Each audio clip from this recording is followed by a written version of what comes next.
Okay, welcome everybody. My name is Veronique Chance. For those who don't know, I'm the course leader for the MA Fine Art and the MA Printmaking.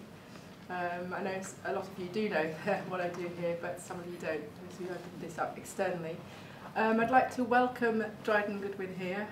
We're very privileged to have him here to talk to us tonight. This has been made possible by Aidan Abett, who've been working with Dryden in relation to the CB1 commission that's happening in Cambridge. Dryden will be talking about that project and also about the wider context of his work, which encompasses drawing and video and a range of other media. I'll leave it to Aidan Abett to do a wider introduction, but thank you very much for coming and enjoy the talk. Thank you. Okay, hi everyone. Yeah, it's really great to see so many of you here tonight. Thanks so much for coming. And just to echo Veronique's acknowledgement of having Dryden here, it's really great to sort of have you here to do your talk.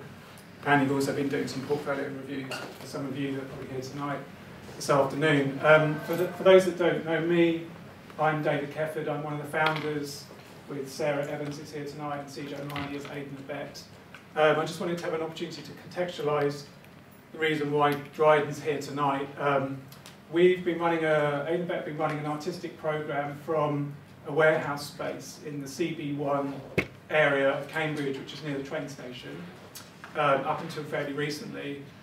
And a part of our role within that artistic programme has been to facilitate a series of public events, public engagement events around all the CB1 commissioned artworks that are starting to come online, of which Dryden's piece Wander is about to, well, later on this year, is about to be realised. A couple of other projects we've been working with an artist called Jem Finer, who's been devising a really fantastic piece of work called Supercomputer, and that's coming online very soon as well. You can find out more information about these artists on our website, and we might be doing a series of events as well later on this year as well. So for those that haven't or want a little bit more information about these projects, then please do visit our website. Again, just for those of you that don't know, James is here as well. We're live streaming tonight's talk event through This Is Tomorrow as well, so there'll be an opportunity to recap for some of you for tonight's discussion on This Is Tomorrow's website. So great to have you here, James, as well, and I'll leave it over to you, Dryden. Thanks very much. Thank you. Yes, well, thanks so much for the invitation to Veronique and from David and Sarah and CJ and Aidan Abett. It's great to be here. I had a fantastic afternoon and had some fascinating conversations with some people who are here tonight, and really enjoyed looking at the work, and it was very, very stimulating. So I'm kind of keyed up to talk and to return to talk a bit about the work that I've been making and to contextualise Wander.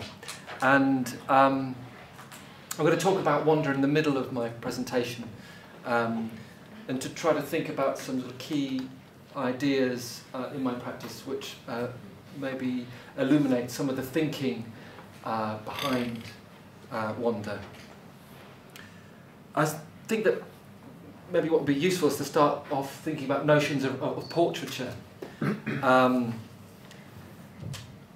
I'm curious about the idea of what a portrait could be, what you could describe as a portrait. I like the idea that any portrait inadequately describes the subject it tries to portray. And certain works I'm going to show probably can be more easily described as portraits, and others not. And I've always been excited by the question of what portraiture is, and to try to find some way of extending its limitations. It's what's left out as well as what's captured that interests me. What might be revealed in these absences or these spaces. More than bearing a witness to someone's likeness, I'm drawn to a more emotional interaction with people, as well as the dynamics of the environment that I encounter them in through the making of the work. I'm attempting to open up a heightened sense of individuals as well as collective groups. And as the artist, I'm implicated in different ways in the different projects. I cross-pollinate media. A key aspect of this is the dialogue between drawing implements, be it pencils, etching needles, ink pens or digital stylus, and the camera's lens, be it a video camera, a film camera or photography, to explore and encourage an active relationship between the still and the moving image in the imagination of the viewer. So this first section of the talk is entitled Strangers, and I'm going to show a selection of work which investigates the contemporary city, incorporating notions of voyeurism, surveillance, desire and emotional distance. I'm fascinated between the lines of anonymity and intimacy, public and private, and singular worlds and group dynamics. So I wanted to begin with this a short extract, a 1-minute extract from a 5-minute film, Hold, which was made in 1996.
So underpinning Hold, I suppose, is this idea of brevity, both in how I collected the images, and I stand with a Super 8 camera, using it one shot at a time. I'd stand in the street and capture different individuals as they walk past me. But also, importantly, in how the work is experienced by the viewer. I think at the centre of the work is this tension between the desire to hold on to experiences, but the inevitability of the passing of time. And I'm interested in the multiple meanings of the titles that I'm using. So, for example, with Hold, as well as suggesting this idea of trying to hold something back, I also like the idea that it suggests a kind of a tenderness, a kind of a desire to hold on to someone or something, set against this frenetic forward pace. So the film sort of exploits the fact that film is made up of separate frames. In the majority of the film, there's a different person featured on every frame, although for certain passages it jumps back and forward between 2 or 3 people, but it's always moving forward in time. And then the sound, the mechanism of the sound, there's this kind of relentless forward motion, and there's no resolution is reached, but we just continue to move forward. This piece from 2000 is a very different sense of time.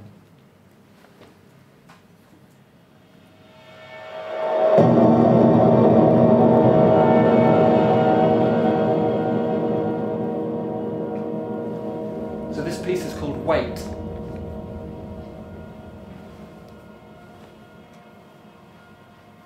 And at the centre of this work is this sort of relationship between anticipation, realisation and aftermath.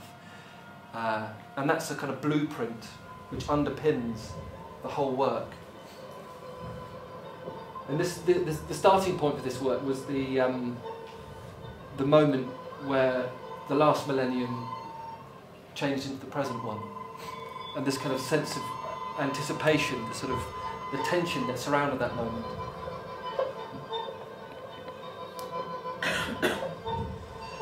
And I wanted to explore this idea of this a kind of desire to always look for a moment of significance, the moment of change. And all these people I captured with a small video camera, and the individuals participating in real life situations. This is actually the moment of the millennium where I was leaning over the back of a wall on the south bank and just spied this woman which was up on top of the building, and she put on this sort of feather boa and took out the champagne, and then when the moment of the millennium happened, there was this incredible kind of lighting up of the sky behind her, or this woman in an airport where she was waiting for someone, this sort of sense of anticipation. And what was key is this kind of three-part emotional structure.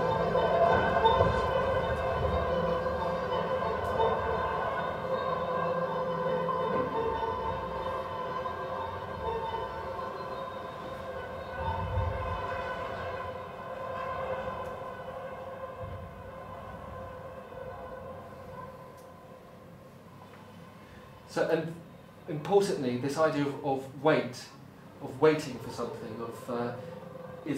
refers really to what they're doing, but also to what I was doing as I was kind of documenting, watching, sort of unbeknownst to these people, these real life situations. And then thirdly, the kind of almost like a suggestion for someone within the audience, or the viewing space, as a kind of time frame in which to absorb the work, that there was a need to wait for these moments to unravel. And this idea of a kind of a cropped close-up, where the context sort of falls away, I was excited by how that activates the imagination about the kind of narrative that could be brought to how these pockets of time could be interpreted.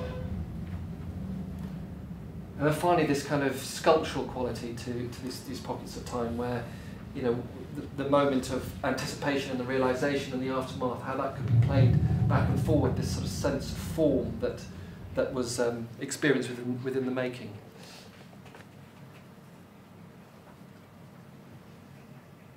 And then the interrelationships between the stories as they unfurled across the 5 screens. The next work, entitled Closer, from 2002, and it was a 3-screen video installation which was commissioned for Art Now at Tate Britain. And with this work I used a zoom lens and a laser light to collapse the spatial distance between the camera's eye and the strangers I encountered. I enjoyed this sort of ambiguity in this gesture, fluctuating between hostility and empathy. Both a sense of invasion as well as implying feelings of sympathy towards these individuals. An act of drawing, the laser pen becomes like a luminary stethoscope. It could be empathetic or malignant, a gun sight or a Tinkerbell presence. It's the emotional, psychological and sociological implications arising from this act of engaging with people which is at the heart of the work. So what I'm going to do, I'm going to show 2 short clips from the 12 minutes cycle.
So this next work shows documentation of a 16mm film installation entitled 2003.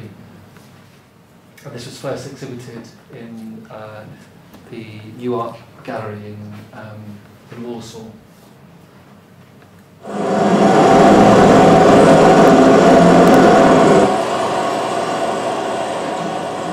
So this work, I engaged with a historical moment, kind of explicitly historical moment. And I photographed during the massive protest marches against the war in Iraq, which took place in London in 2003. And in the installation I presented 2 copies of the same 16mm film, 2 prints, exactly 2003 frames in length. Each frame focused on a different person on the march. The first copy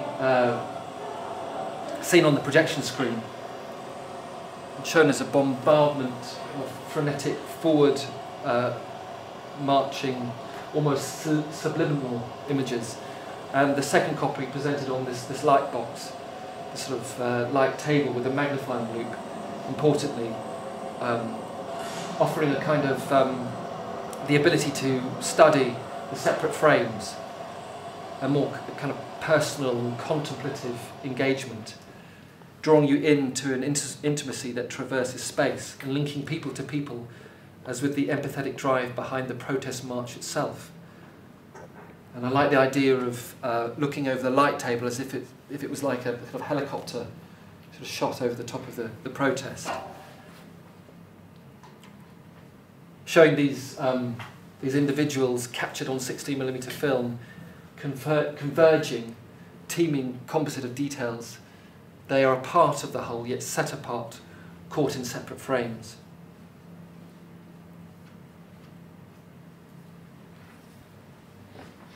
So here is examples from a body of work I originally made for a solo exhibition at the Photographers Gallery in 2008, and then was shown at the Hasselblad Foundation in Gothenburg, Sweden, in an exhibition called Cast.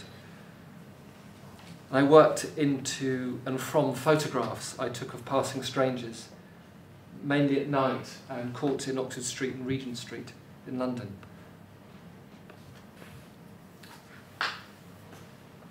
In the first series, called Cradle, I worked into the surface of photographs with an etching needle, scratching and scarifying the surface.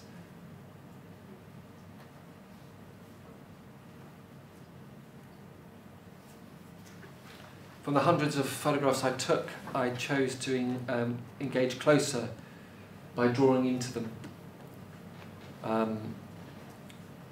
The ones I picked were where there was a sense of introspection, a kind of sense that this person was physically there, but sort of elsewhere in their imagination, in their mind. Like this idea of drawing becoming a way of thinking back into the photograph, back into the original moment that the photograph was taken, into their world. This idea of drawing as touch is really kind of central to this work. The idea of the drawn mark being contact between the artist and the subject, between one individual and another. And again, an ambiguous gesture, the lines scarifying but also cradling, opening up but also partially shrouding. This act of drawing and how it slows down and expands the photographic moment. The drawing offering a time to focus on the individual, to develop a kind of a sense and a familiarity with these strangers. The image taken by the lens and then reanimated through drawing, kind of a time travel.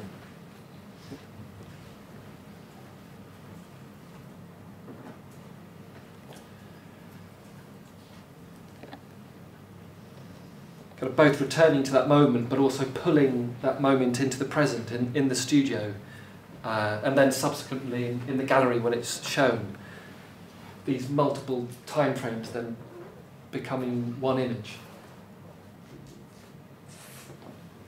In that last image, this was taken from the side of the light, illuminating it. I like this idea that image could be, read with the hand. There's a kind of burr to the surface of the photograph. It's sort of something that's almost like braille, has a sort of tactility, also physicality to it. And then this next series, Cowl, and I use a different drawing device for this. I use a digital stylus with a digital tablet. I think, importantly, there's a very different sensation to making these marks. Drawing onto the tablet and then through the computer screen and then into this space of the bus window. Sort of sense of being very close to the space next to the face, the sort of warmth of the face of each individual stranger. And then making the work, there's this real exaggerated experience of dimensions, opening up a sense of a sculptural space around each person's head, as well as of course, the fourth dimension of time, emphasising that explicitly. I like how the lines take on an expressive quality within the more, the cooler rendering of the lens.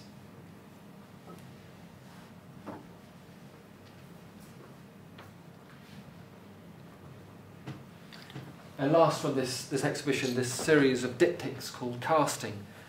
What I did, I presented photographs I took of night scenes as I roamed around. And I showed these night scenes next to drawings.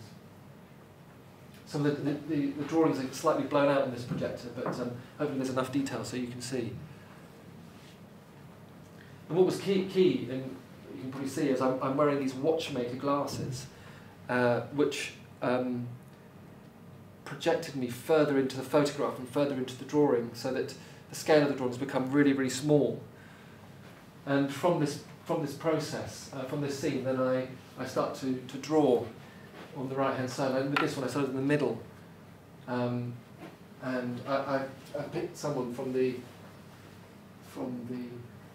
scene and begin to draw. And through really looking at the photograph and studying repeatedly, drawing the same face and the same heads, this kind of thinking and rethinking. And each drawing is kind of like casting a thread or trying to form a miniature sculpture, but also as well as projecting out, also having a sort of spell cast upon you as you kind of think and rethink these individual heads. And I like the idea that the final page is almost like long arithmetic, because I'm kind of working out and the sort of the sense of how the pages lay out, sort of just being discovered as I start to make these drawings. So returning again and again in this process of familiarisation. And as with a family member, where you sort of get to a point where it's kind of really hard to see what that person looks like anymore. And of course, there's always an ethical dimension to what it is to steal someone's image. But this tension, I think, is intrinsic to the work. And also intrinsic to the experience of the work when it's shown.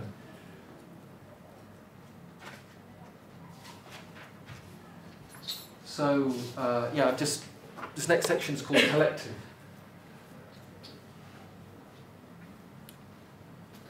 I made a project called Linear it was commissioned by Art on the Underground and shown in 2010. And I was invited to create a project in response to Jubilee Line staff. And Linear became a series of portraits of individuals with different working roles in the Jubilee Line. I drew 60 portraits of staff at work, or at moments of pause in their day. And I then created from those drawings, which I documented as they were being made, the development of the drawing with a little camera over the top of the microphone. I documented those encounters and created 60 quite closely edited short films. So let's play this.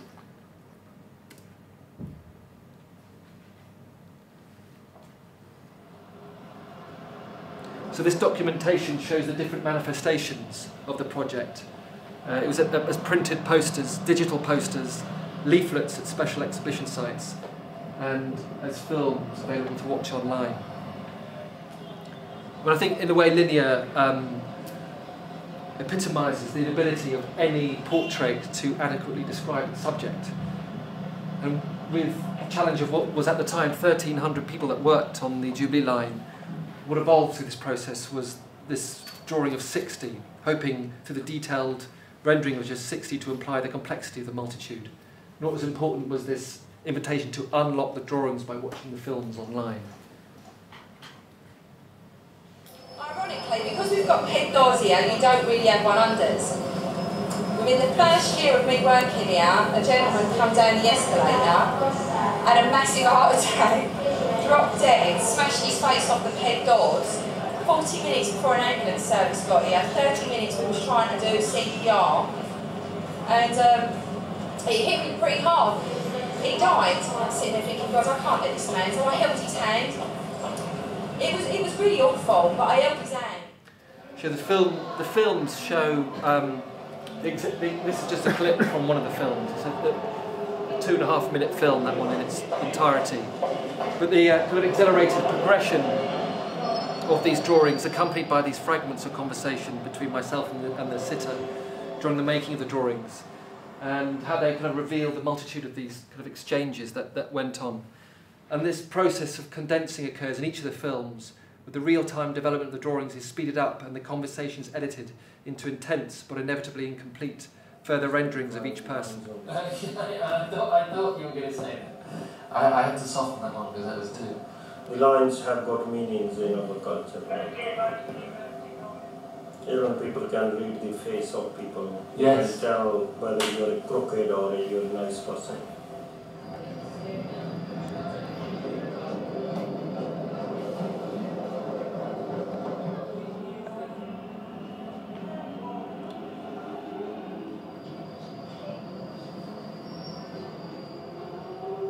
Oh well, see you out there.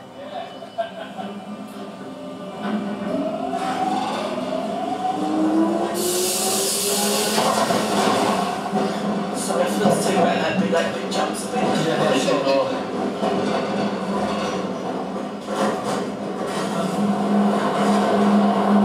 I think we're both old enough now to just get on with life, you know. It's a cliche, but life is short, and treat every day like it could be the last one. That's what I keep telling my bank manager anyway, you know. So in its own way, Linear deals with this relationship between intimacy and anonymity. The underground being a kind of a unique environment where you're at times physically very close to people, yet emotionally distant. And the work attempts to create an intimacy in this often anonymous setting, and emphasise this kind of sense of connectivity and individuality. And I like the way that Linear invites the viewer to engage with the drawn portraits viewed in a public space, then once at home or in their personal space to engage with the films, unlocking each individual encounter.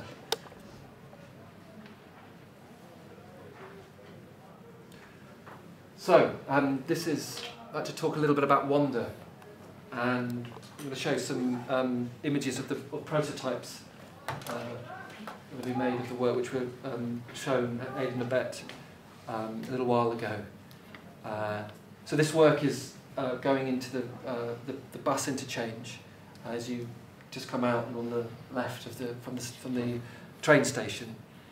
And importantly, these drawings, these etchings, emanate from the bus shelters, and then are inset into the pavement. There's going to be 100 stainless steel etchings, and each of them are 123 millimetres in diameter, and they pepper the pavement as you walk on both sides of the road, and they're hard brown etched.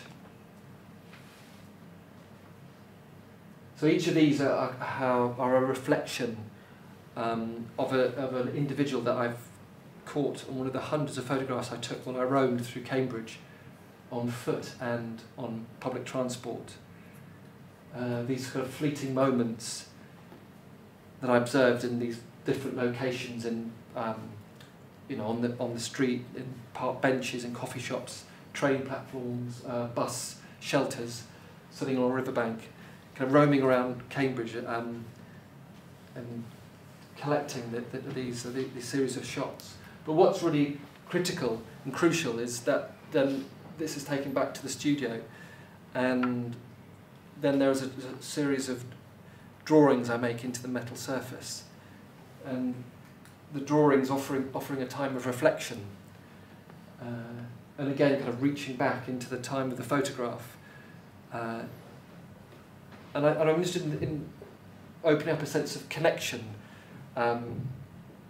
in this period of focus through the act of drawing. So these here are what's going to be set into the stone, so that it's secured into place.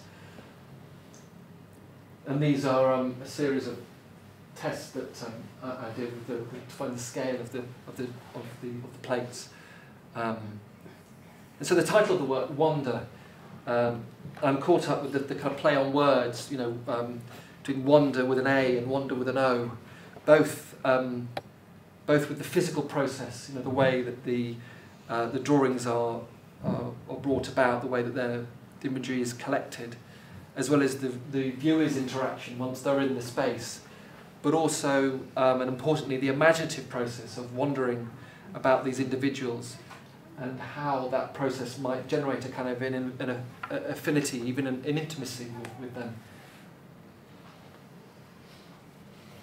So these drawn from the city, I'm excited by the idea of putting them back into the kind of infrastructure of the city, and then the different ways these drawings will be encountered.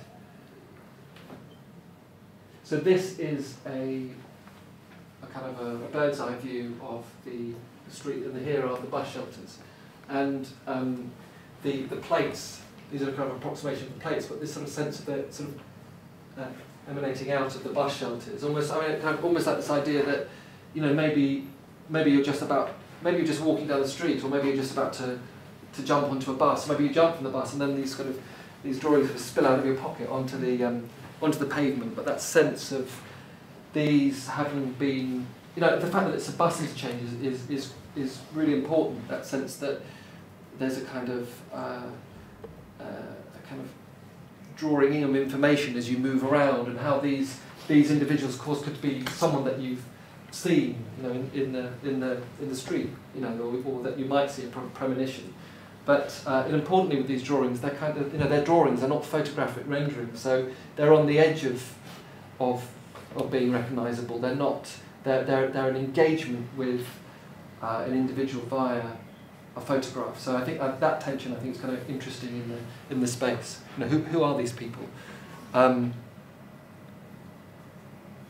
I like the idea that you might be someone that regularly kind of takes this bus route, but of course the work is spread out. So actually over time these might kind of make themselves. You might become aware of the different heads, or you might be, your stop might be this one, and there might be sort of nine heads that you become familiar with, or you might not notice them, and then as you sit down you might just see a little plate, but also someone that might just visit Cambridge for the day, and what they might encounter. And this is just a sort of mock-up of a plate and set. And I think, importantly, the scale of the plate emphasises the sense of the hand in the making. And I think that sense of touch within the work is important. And where it will be viewed from is that that's something that you may have to shift your view to look closer at, and I think that's really critical as well. So the next film the next piece I'd like to refer to is a film called Poise, and it was made in 2012, and it was commissioned by Film Video Umbrella, and it was first exhibited at the Delaware Pavilion in Bexhill. And for this film I developed the research with dance scientist Elsa Armstrong. Poise is a 28-minute film, and I'm going to show a couple of minutes from that with soundtrack, and it explores the physical and emotional dynamics of a group of young female divers. I wanted to explore this kind of extraordinary physical and emotional dynamics that are found within the training process of these athletes. And this, I mean, extraordinary, with each dive they take, how they put themselves in a very kind of hazardous relationship to kind of an elemental relationship to air, to water and to architecture. And I suppose underpinning the work is looking beyond the arc of the dive. And I wanted to consider the kind of metaphorical, even the metaphysical resonances as a rite of passage between different states.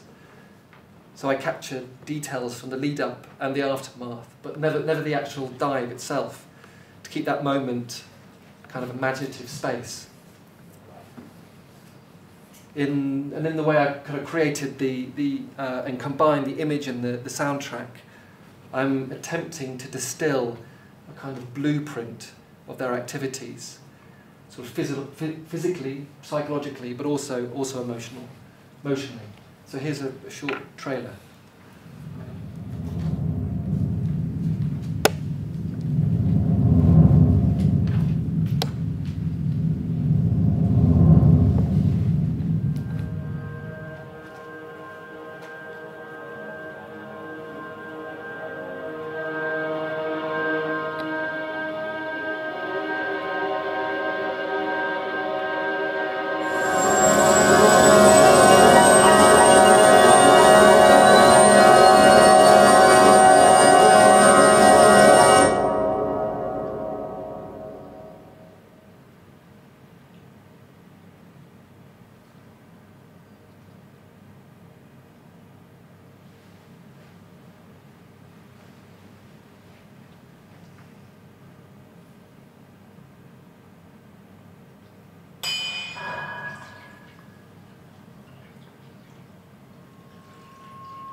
So in this section, I'm going to look at two portraits I've made of individuals.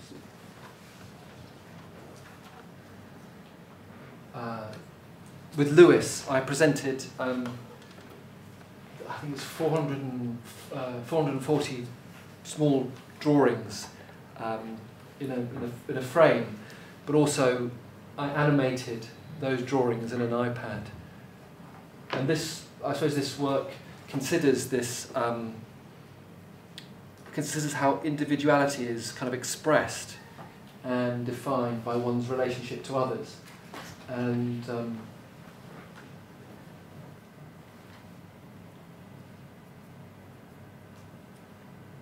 how I made the work, I accompanied Lewis over an 18-month period at different points, observing and drawing him and his head and his face during activities in his daily routine.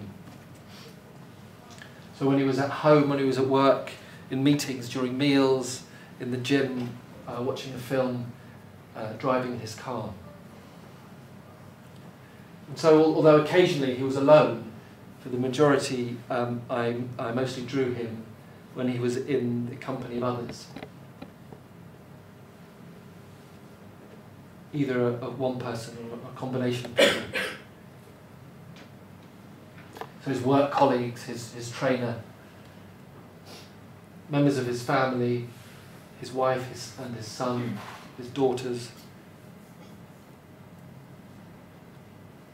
his father and his mother, and his friends, and even his dog.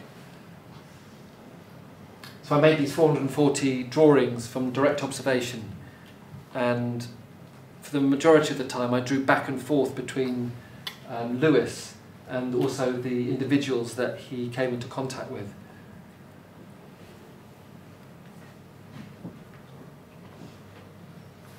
So it's very slightly blown out in here, but you can see it anyway.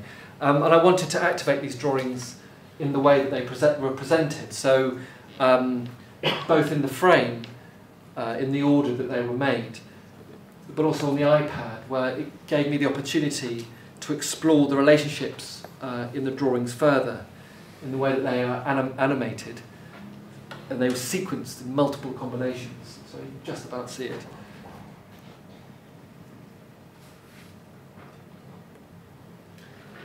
And then in this next portrait, piece of work called Sustained Endeavour. This portrait was made for the National Portrait Gallery, and it features 5 times Olympic champion Sir Steve Redgrave, and it consists of 25 pencil drawings that I made of the same photograph that I took of him. And then these 25 drawings are then displayed alongside a video animation of the 25 drawings in some multiple combinations, played in rapid succession. And I think when I was making this, although I was rendering his physical likeness, his head and his chest and his arms, I think, you know, the time the portrait was made was a number of years after his kind of peak physical condition, when he was a competing athlete. But for me, the emphasis of the work was on his focus, his kind of mental fortitude and focus, and his ability to sort of sustain this idea, this sort of mental discipline, and you know, what that lay behind this kind of extraordinary achievements that he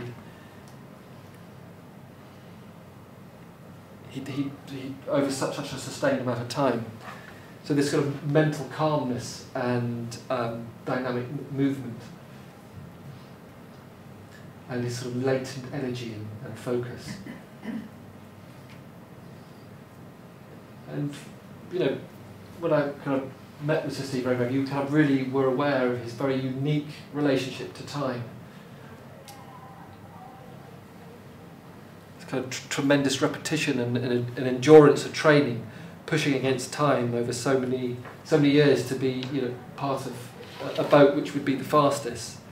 So by making these 25 very detailed drawings of the same photograph, I was attempting to replicate his likeness again and again. But I also was wanting to emphasise my own time investment in making the work, and in a very kind of small way mirroring Redgrave's sustained endeavour. This is how it was shown.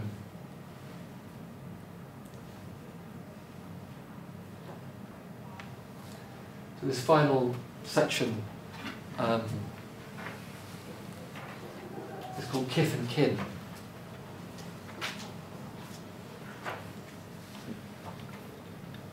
So I first want to show a series of dry point etchings I made in 2004 called State.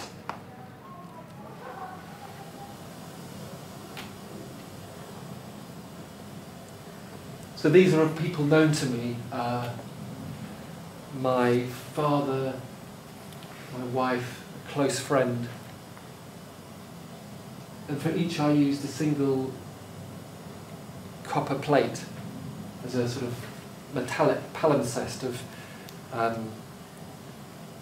the thinking, of the drawing that's gone into the work. And for each of these, each time I made a drawing, I'd make a print from the copper plates, these sort of dry point etchings, and then I would make that print, and then I would draw again into the surface and make a print again, and the kind of the different incarnations of the plate would then kind of, the evidence of that would be left on the plate. And this word state refers, as I'm sure many of you know, that working in printmaking, the state of the plate at different points. So there's a sort of technical term in terms of what you're doing is you're lifting prints off, usually in the development of an image which you might want to decide if you want to add something to. But for me, I really it was also the kind of emotional charge there, or the idea of being in a state, a constant state of flux, of rethinking, but also the idea of making a statement, of putting an idea down and reworking it. This idea of constantly reinterpreting, and importantly, these individuals then set against this fourth sequence, overlooking the city, where rather than moving around the head in terms of the drawing, I'm kind of moving back and forth in terms of the drawings being made of the city in the distance. This kind of reassessment and this kind of pushing and pulling spatial proximity as I kind of contemplate each person, but also the city. So it's important these kind of individuals set against the vast vista of the city.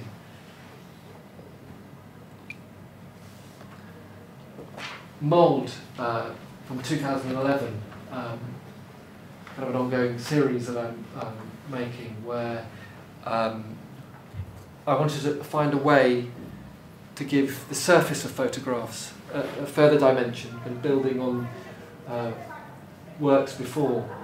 And all these, the original photographs were taken of people known to me. And I used folding, I used scoring, I used puncturing on the underside of the photographs, and then I would sort of coax them onto the sort of the cusp of 3 dimensions, folding the paper surface. So, as in all senses of the word, I was trying to find a form for my kind of sense of these different people, and they were presented in sort of small clusters and sort of individually as well. And then through this touch, trying to reanimate the surface, trying to both the underside, but also you could see around the back as well.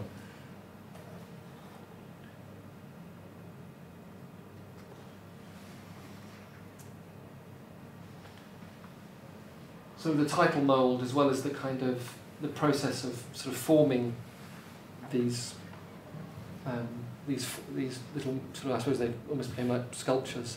I also like the kind of idea of the spawning or proliferation of associations, and the activity becoming a kind of breeding ground for the imagination within the making of these kind of associations, and also in terms of how they're kind of their place within the space, the kind of growing out of the corner of the room.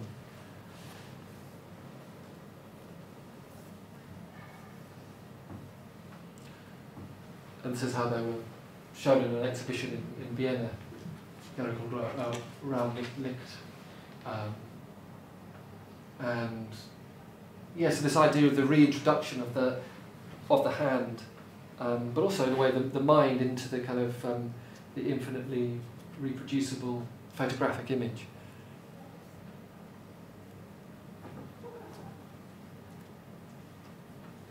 So the final work I'd like to show is a piece called Breathe, and was from 2012.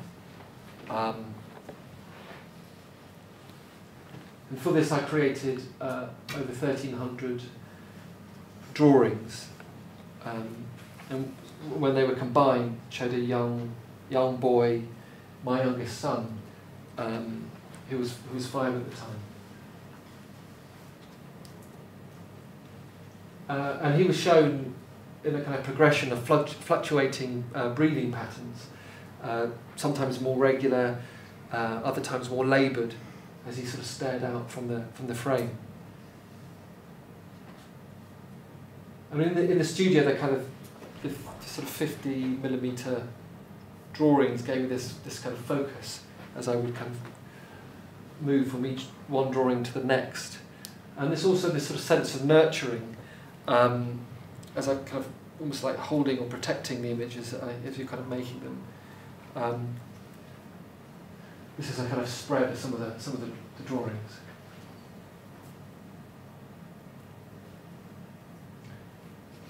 And this was commissioned by Invisible Dust. And the ideas for the work evolved out of a conversation with Professor Frank Kelly, who's a environmental scientist, and his research is into air pollution, very much within city spaces. But key to the activation of the work was finding a location. So these 50mm drawings became this 8-metre screen projected next to Westminster Bridge and opposite the Houses of Parliament.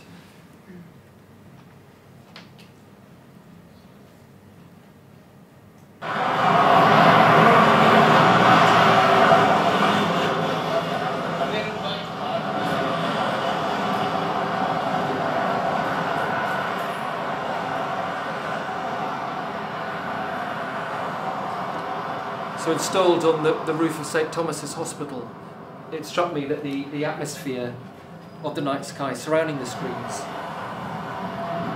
screen could be perceived in some way as sustaining and ventilating the animation. The breath of life having been drawn into the drawings. I hope the animation would induce a heightened awareness and self-consciousness about the reflex action of breathing, how air can both sustain and corrupt us. I wanted the fragile drawings to have an urgency as an expressive carrier of information. The vulnerability of this sometimes stuttering moving image against this epic backdrop exposed in a public space. At certain points the drawings break down, become schematic, diagrammatic, minimal, abstracted, even X-ray-like, shrinking to the pulse of a few lines. It was deeply affecting to see this rendered image of my small son against the cityscape, facing out across to Big Ben and to the Houses of Parliament. You know, this being one of the Western world's most sort of powerful and influential institutions, and somehow that expressing the matrix of scale I wanted to activate within the work. So by visiting my 5-year-old's image hundreds of times, I attempted to coax out a portrayal of his vulnerability and translate into a visceral experience how the personal and individual can become public and collective. 50 minutes. Thank you. Thank you.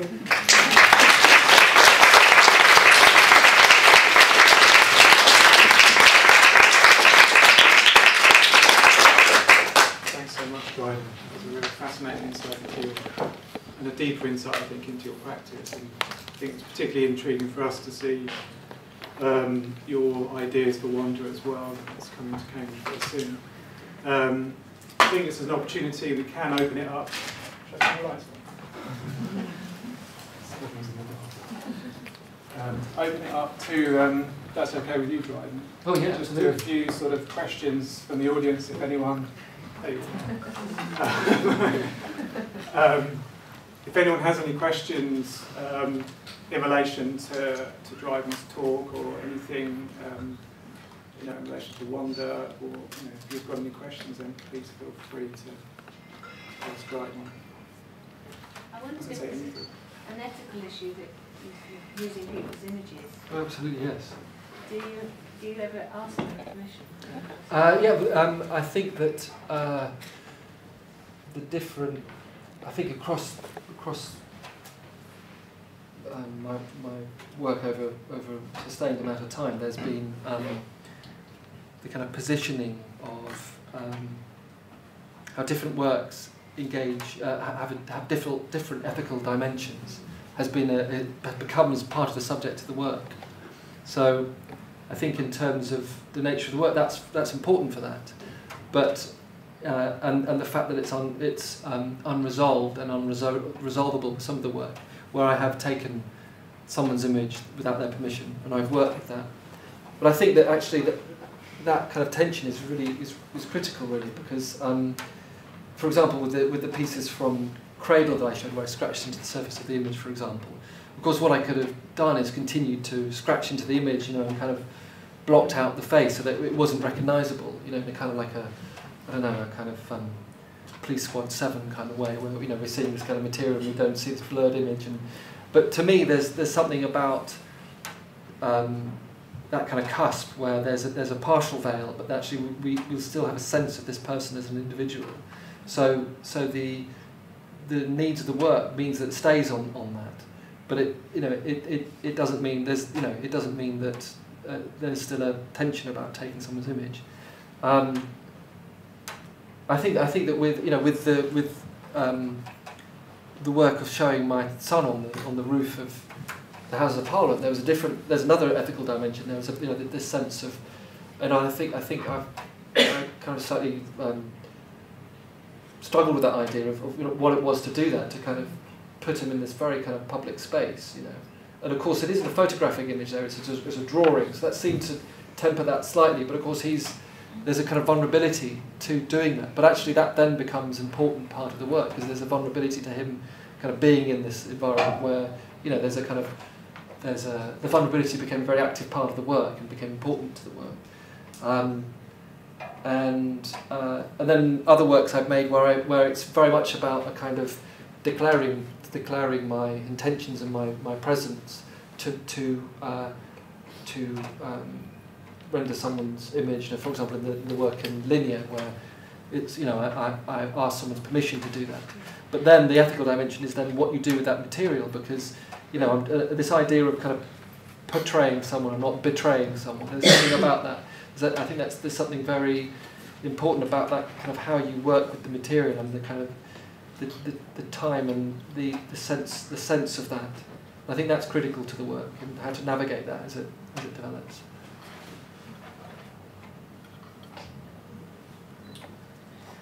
I was kind of interested in, sometimes you're working from static images, but then you're also working with moving films. Yes. And I was wondering if you could talk a little bit around that, like especially when you're, if you're drawing and then making a film, or if you'd be looking. Well, I started thinking with the underground drawings, it sounded like people were talking as you're drawing. Yes. Yet if they're moving around or talking or out loud, then but you still came up with something that was very still. And I just wondered if you could talk about that when you move into things that are evolving and when you're trying to really stay and limit to the one moment. Yeah. Yeah, I mean, I think that kind of tension between the still and the moving is really kind of is really critical. And no, you're exactly right. I think the fact that I was often drawing people at work, someone like Sue, who was driving the train. You know, there's something about the fact that she was involved in an activity, but then she would certainly look at me at certain points, or other people who were kind of looking around. And there's something about that activity where you're looking up and you're kind of sampling from what you're seeing, and then you start to build up this kind of this sort of composite of, and then somehow it sort of settles on at a certain moment. So they become almost, still videos in a way. Yeah, no, absolutely. I think what was important to me was that sensation which you're describing, the sense that that the drawing's in jeopardy at the moment of making. You don't know how this is going to go, and it's being documented. It's really critical, and I think there's something about the opportunity, therefore, within that work to have the still images encountered on posters. And there's that invitation to kind of unlock something about that sense of this could become what's this going to become? It's like a kind of a time capsule. It's a kind that can kind of be unlocked. And although with this work I didn't show the whole duration, it was very important about the editing process being another rendering of the image, or through the emphasis brought through the sound, which of course the drawing is. It's more explicitly subjective than maybe an image caught with a lens. I think there's something really kind of nice about that relationship, and exciting to me about that relationship, and hopefully that excitement in what this might become is kind of held within the experience of the films. But you said something about sculpting in time, and I'm mystified because I've just seen the exhibition of Viola in Grand Palais, and he said exactly the same thing. Oh, I'm sure I said it first. Video. No, I think Tarkovsky said it first. You're mystified because me and Bill... Is that the nature of the medium? Or why sculpture in time? Why do... I think the sort of sense of the a sort of sculptural sense. I mean, I think for a long time. I mean, for example, for me, when looking at the work of Giacometti, and looking for me, what's so exciting are his drawings or his paintings, which are kind of like drawings and paint. There's a directness in there, and there's an expression of and a desire for form of the sculptural actually. And for me, although beautiful, but to me the actual sculptural works seem to lose attention because it realises that desire to find form. And so is that the sense of something which has dimensions, the idea that you might draw a line and it might go around have a sense of going back because of the altering pressure on the surface. There's something about that. There's something, and I suppose that with the mould pieces I show, that starts to shift, is putting pressure on that 3 dimensions further. But I wonder. I always like the idea of making a kind of sort of sculptural head, but in a way that kind of it's too explicit to the audience to see the sculpture in what you're doing rather than realizing it's sculpture. In a way that sense of form, because I think with that sense of form there's the idea that you might that idea of touch, the human touch, that you might put your hand around the back of someone's head, or there might be a sense of a kind of holding, or kind of something in that which whatever that might be. It might be tender, it might be it might be a sense of might be something different, a different quality of touch. But I think that's important, and that's expressed within the 2-dimensional space. I think there's something very powerful to me about that. Yeah, I've got a little question on that, because I very much was reminded of Giacometti, to some extent Auerbach's drawings and so on, the language of the drawing that you're using, the uncertainty of the 3-dimensional form. Yeah. But then I wondered about the Wander project. Why you've used the same language there when you aren't working from a 3-dimensional form, when you're working from a still image, why you're presenting the heads with that certain uncertainty and looking at 3 dimensions and trying to represent 3 dimensions and 2 dimensions, when in actual fact the project is about taking photographs and working from... Why have you chosen the same language within Wander? Well, I think it relates to kind of investigations that I was doing within the Cradle series, where I'm not trying to render the photograph. The photograph becomes a kind of a point of reflection on this person. So actually, that sense of drawing within, which expresses a sense of 3 dimensions. I think that's the reason, and the fact that we don't have the photographic images is important. You know, I think it'd be very different if I made a kind of, if you were to make a photo etching and place that in the ground.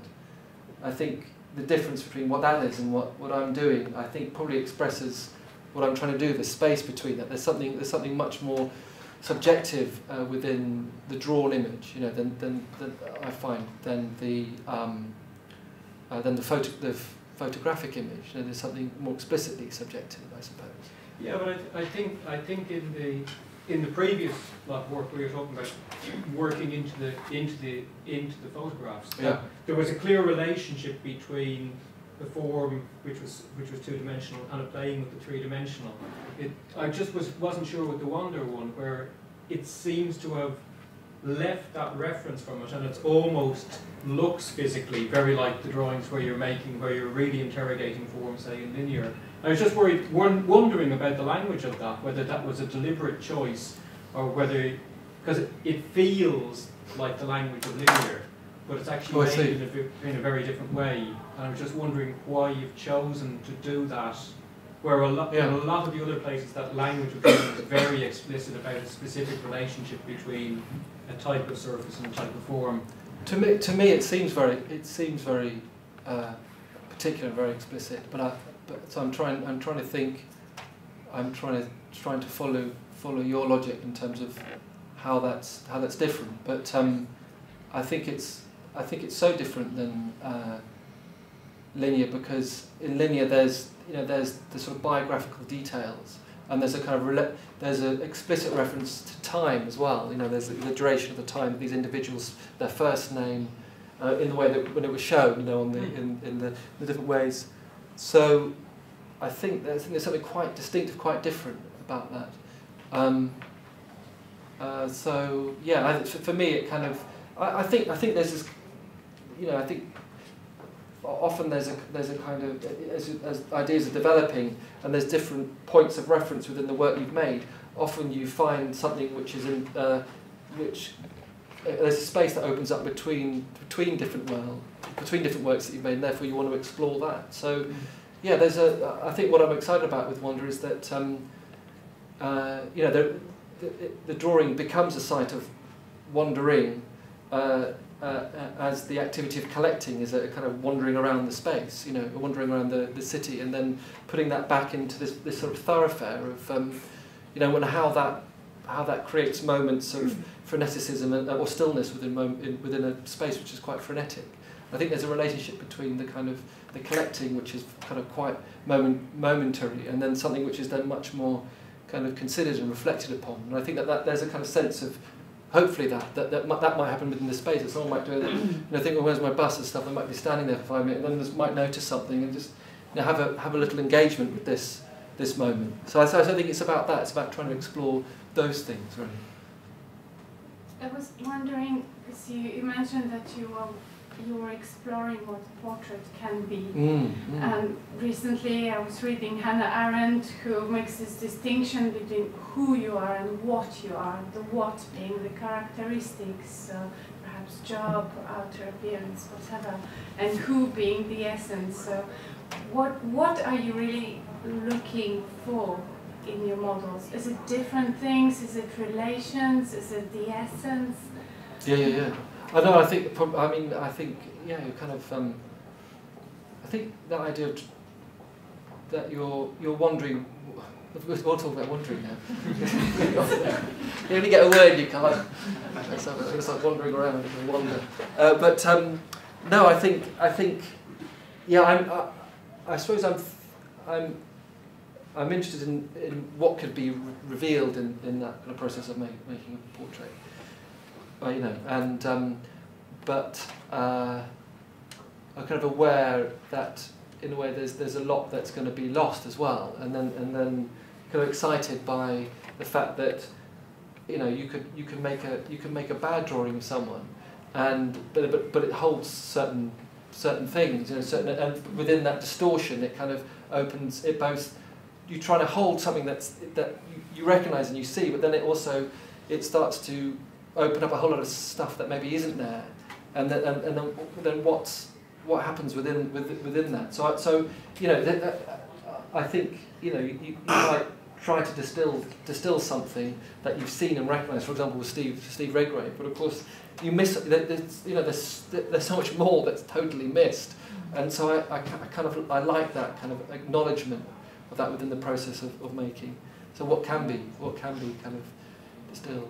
But I suppose also you engage with these different people, and in a way you're trying to sort of orientate yourself as well within that. Sort of how do you relate to all these other people? And I think there's something quite there's something inevitable going on with that too, that you're trying to work out who and what you're about through looking at others, I suppose.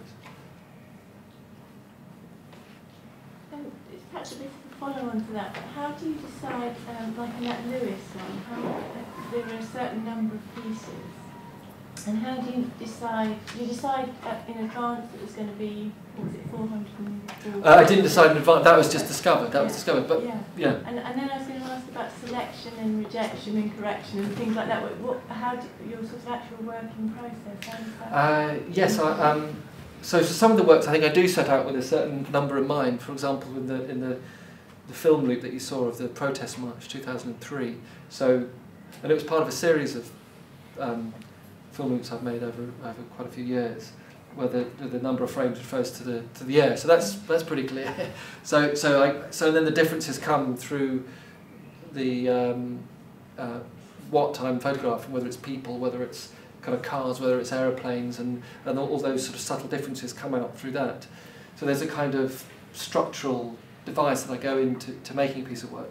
Then others, for example, as Lewis and with linear, there's a kind of sense that you start to discover certain things, and there's a certain point of a kind of critical mass that seems to there's kind of variables at play seem to suggest a certain complexity that to go beyond, there's diminishing returns. So I'm interested in discovering that point, those sort of thresholds, and it's some work is the editing process is kind of brutal. It needs to be, because you start to identify what it is about a certain shot or certain things that you're after. That means that things have to go. And for example, with Poised, that was very much like that. So it's a kind of you've got your rushes, and then you find your way in to how to unlock a certain environment. Then you start to focus in on that, so that the editing guides what you do next. So that within the working processes, you return to a place again and again and again. But with Lewis, every drawing I did was in there, and that became important too.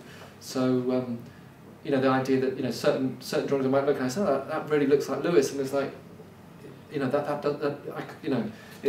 there's a sense of the inevitably not sort of getting some point, but then the fact that it's there, there's a sense of the endeavour or the desire to hold something that's expressed, which I think is more important to the work than always kind of thinking that you're achieving something. So that sort of inevitable oscillation, or being in the moment, this sort of testing the moment of being there, like the journalist kind of working away, is kind of really important. Kind of making these notes, and then some of them are kind of we don't get to see those notes. I think that's the sort of the manuscript, the kind of scribbled out manuscript, is often to me what's kind of most interesting. So there's different approaches to editing, but I think it's finding a way where that's the most active in relation to the ideas. I was particularly interested by your use, when you use it, of sound. Because obviously when you're making the drawings, or when you're showing the drawings, there's no sound in the drawings in themselves as drawings. But then there's other work where the sound's very, it's very considered, it's very evocative. The first piece you showed with the kind of frenetic kind of image of people, the sound there is very. It wouldn't work in the same way without that. Yes. So I just wondered if you could say a bit more about your use of sound, I suppose, in particular works. Yeah, no, I've worked a lot with sound, and this. I think that I suppose in terms of looking at the work I've made, there's some work which I'm I want to create almost a cinematic space, a kind of immersive space, a kind of very much a relationship, creating a third thing from the relationship between the images and the sound. And sometimes the sound is fixed in its relationship to the image. For example, with Poise, that was fixed.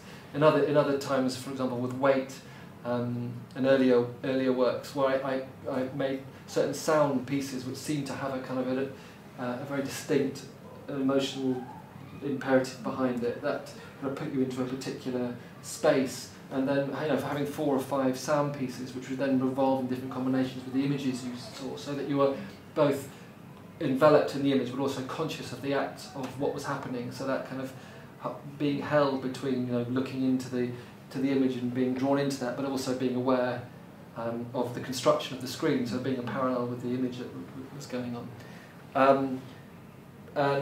But then, the other work that I've made, which almost feels like diagrammatical, almost like a remnant of a process. So that I'm kind of presenting the remnants of an activity that I've gone through, and it's not about being caught up in that. Almost like it's after the kind of the drama of its making, So the drawing work which doesn't have a soundtrack, or the soundtrack, for example, the mechanism of the film projector, having a sense of either being a huge mass of marching people, or a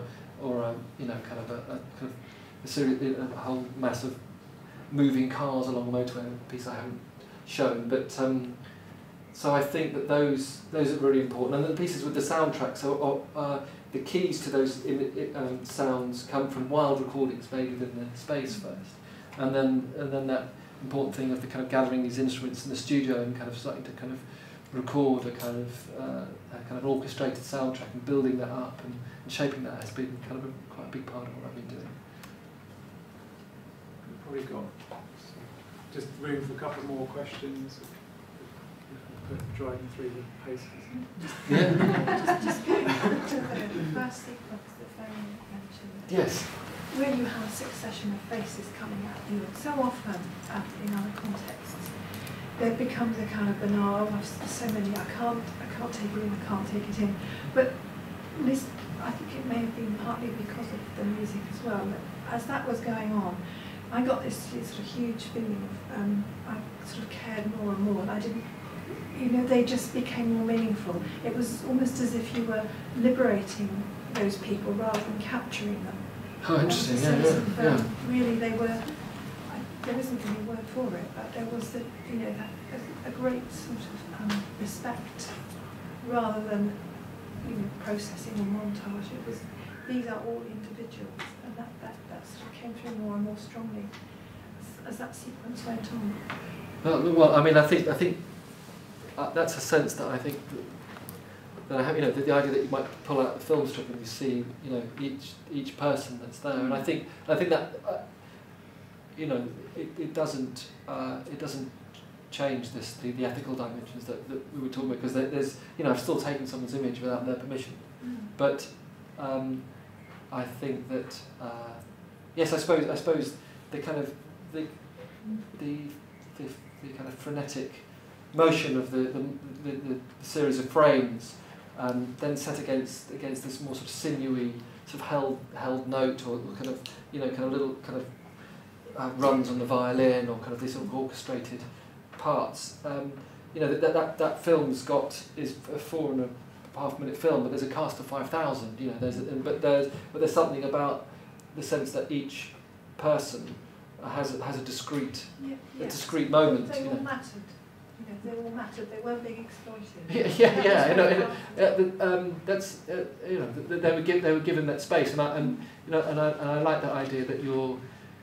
I think coming to London, first studying in London, you're just kind of like, wow, you're just sort of overwhelmed by this sort of sense of that. But that actually, there's something about trying to find an equivalent within the medium that you're using to kind of express that. But then also at the centre of that, there's something that's in opposition to that, which is what you're describing. Last question. No, it's along the lines of that, I was intrigued with the war demonstration ones. Yes. Where you presented that as the stills on the light box. I don't know whether it's my paranoia, probably is, but I got a sense in those as still image of the act of surveillance and yes, state yes. identified. No, that's important. Was that part of what the way of presenting that was as well? No, I think you're right. I mean, I think you're right because, yeah, I mean, I mentioned that I do the helicopter shot. You know, that's probably a police helicopter. You know, there is this, you know, and actually, I had a couple of really interesting conversations with people on the march as I was taking photographs. You know, so you are at odds. You are this kind of, you know, and the idea with the laser light. You know, you start to point at people. You know, and of course it could be a Tinkerbell presence, but it could also be a gun sight. You know, there's a sense of and with the cast images of the photographs, which is kind of drawn into, there's a sense of surveillance and trying to gather information. You know, so that the act of drawing is a form of trying to draw out information or knowledge or something. So I think that, yeah, I mean, I think that there is that kind of there has to be that kind of edge in a way to it that it does it. You know, when you're peering in on someone, it's almost like you're trying to, you know, you're almost sort of capturing that little spider or something in that film loop. You know, it's like, well, you know, that's a person, and so I think, you know, I think that tension is important. Yeah. Okay. Great. Thanks so much. Thank you so much.